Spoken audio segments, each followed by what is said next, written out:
Hi Razzlers, welcome back to my channel. I hope you're fabulous. In this video I'm going to be doing a kind of chit chat video about art and all that jazz, but it's going to be quite a chilled, relaxed, just me talking to you guys, and I'm going to be doing 5 questions on what questions you should ask in an artist statement. And I thought this would be quite a cool one to chit chat about because it gets straight to the point with the questions and what kind of thing you should be asking yourself, or when you're doing an artist statement, or if you're talking about your art, what questions you could ask yourself to look more deeply into your art and art in general as a subject. If you haven't already subscribed to my channel, do so now by clicking that little subscribe button to join my Razdaz family, and click that little bell as well, because then you'll be notified each time I upload a new video. So if you haven't already joined my Razdaz family on my Instagram and my Facebook, that is Razdaz Art, do so now, because each time I make a new art piece or upload new stuff to do with my art, I put it on that site so you can get involved and say if you think it looks really cool, or if you like that art piece, or you think it represents to you, because it's always good to hear what you guys think about everything and anything. So like I said, in this video I'm going to be chit-chatting about 5 questions to do with an artist statement. So where I got these questions from, it says 5 questions, but to be honest it's one question with a question on a question. So it's a bit of more than 5 questions, but they link all together. So question 1 is, why do I make this kind of art, and why am I drawn to this subject? Well, with my art for subject matter at the moment, it varies between different things, and in the past I've tried loads of different subject matter, but at the moment I think I am working more within a kind of spiritual level, and I don't know how you guys feel on that kind of stuff, but I feel I'm trying to make art or kind of people can look at and it means something to them, rather than it being just a seascape or a countryside view that I have done before, and I appreciate the visual imagery of it being beautiful, but I want more layers to it. I quite like doing a lot of montagey stuff and layering up things, and that someone could look at an art piece and maybe relate to it and think, oh, that is something that I feel, or get something from the art as well as it just being an art piece. That kind of makes sense. Please let me know, and do give this a thumbs up so I can tell that you know what I'm talking about. But yeah, I think I want my art piece to represent a lot more than just being an art piece. In drawn to a certain subject, I do a lot of things on, my star signs, and trying to relate it to more people out there, like word art where you have to choose words, and in the future I want to do more stuff of linking people within my art and getting people involved, because I think sometimes that's what you might need, and it to represent something, rather than, like I just said, be just an art piece that you hang up on the wall and it is just very visually pretty. Obviously you still need it to be visually pretty, because that is what catches people's eye at first, but you do want it to represent something as well. I think a bigger picture, a bigger bubble. So question number 2, so what does your art piece or art represent, and does it reflect you in your art piece? I think everyone's art piece reflects them, unless you're doing a copy image from something, because then you're literally copying that image of a famous painting, rather than it being something what is you, I guess. I think my art pieces do represent me because I'm the one who made them. And I think that, yeah, they definitely do represent me in them. I mean, if it's more of, like I said, my word art stuff, when I'm asking you guys to give me certain words and things like that, then of course it is the person who gave the words, but then it's still, I guess, in a way, it's how I would see them words relating to an art piece. So it still is representation of myself. So yeah, I'd say they do represent me. A whole picture of what the whole art pieces represent, that goes back to knowing what the subject is of the art piece. Because like I say, if it's a star sign, zodiac sign, then obviously they represent that star sign and how I see that star sign and what it means to me. Well, not means to me, but what it represents in the zodiac sign, and using that information to make an art piece. What I find quite interesting, because that's already there. It's not something that I have to think, what does it mean, because it's meant to already represent something. like for Capricorn being a goat and the earth sign and stuff, so you have to put that into your art piece, so it's already like the ground's kind of laid out. You need to use this information to make something. What's quite cool, I do go off a little bit sometimes, and that kind of keeps you a little bit grounded of what you are, your brief, I guess, of what you need to put into this art piece, even though it's still how I'm going to do it. So number 3, what inspires you and what connections do I have to my art?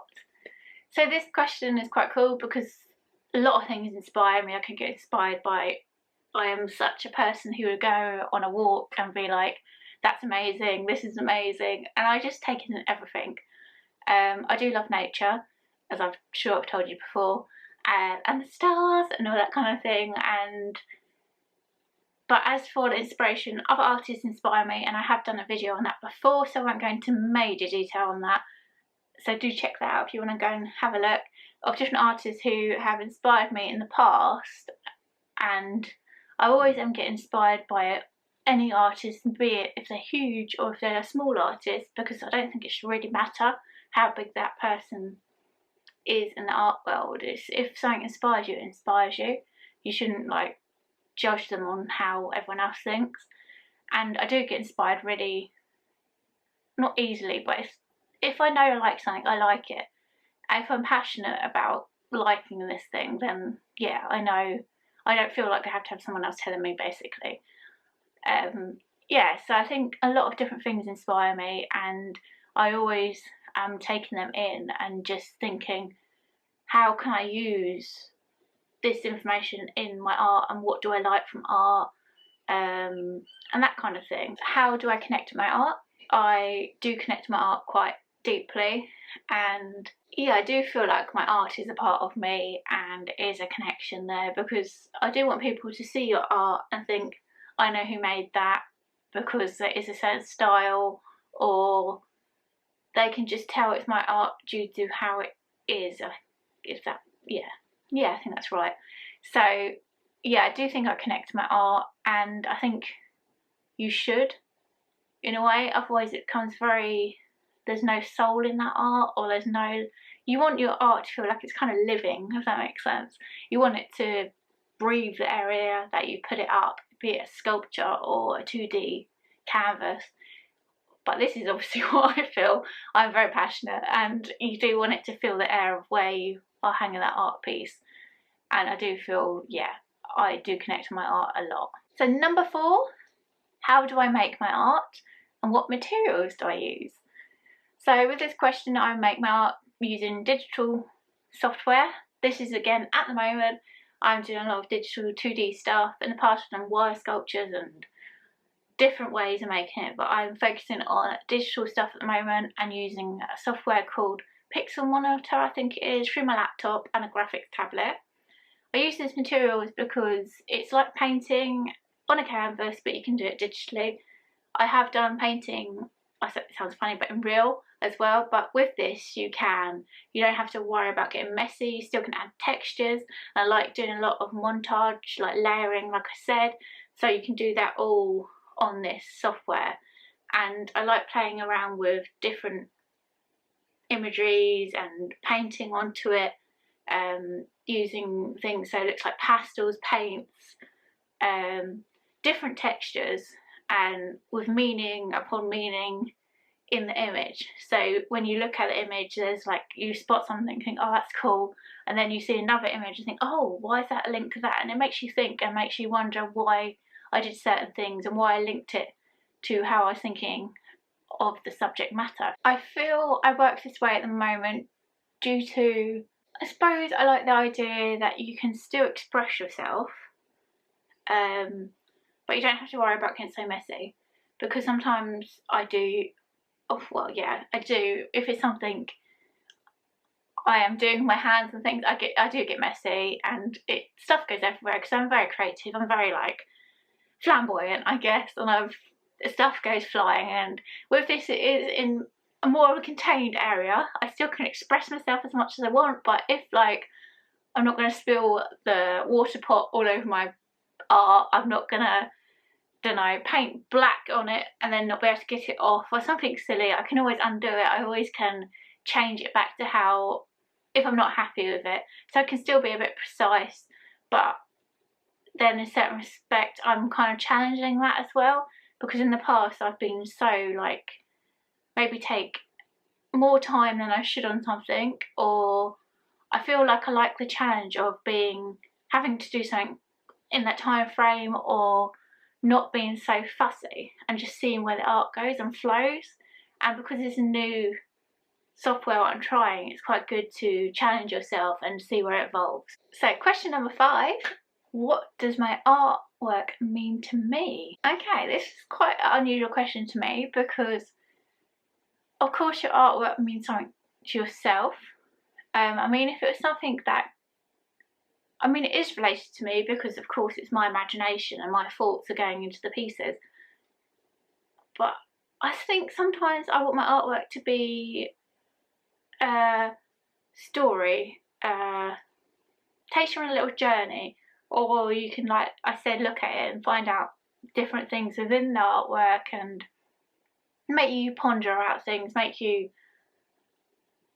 I don't know, maybe put you deep in thought and think about things. But also I want it to be visually pretty, and you can just see it up on the wall and think, oh, that looks really cool, or that looks fabulous, or maybe you might not like it. But to me personally, that is, I just want people to see it and make them think, and make them think, cool, that's really cool, I love how they've done this, I love how they've done that, and inspire people. Maybe that's my main thing.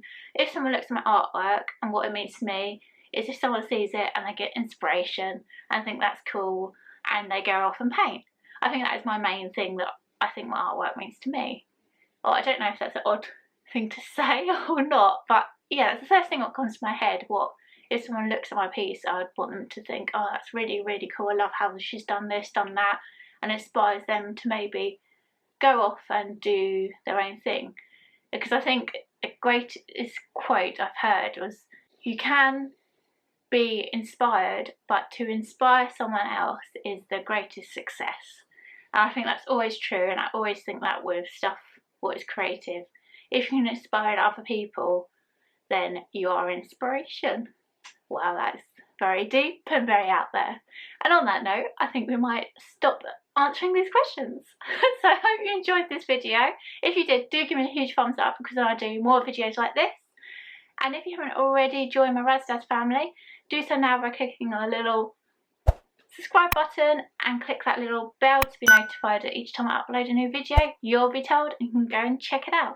If you like these art videos, do check out my other art videos, got quite a lot on here, and hopefully, like I say, it inspires you and all that jazz. If you haven't already joined my Razdaz family art group on my Facebook, Twitter and Instagram, do so now. It's just Razdaz Art, and then you can see behind the scenes of what I'm getting up to in my art world, and all the latest projects I'm doing, and what stuff I'm able to sell, and where you can go and get it and things. Because I'm selling it on Etsy, and I've got my own website at the moment, but I'm not sure which way, if I'm going to keep on Etsy and get rid of my website, or I'm going to keep my website and stay on Etsy.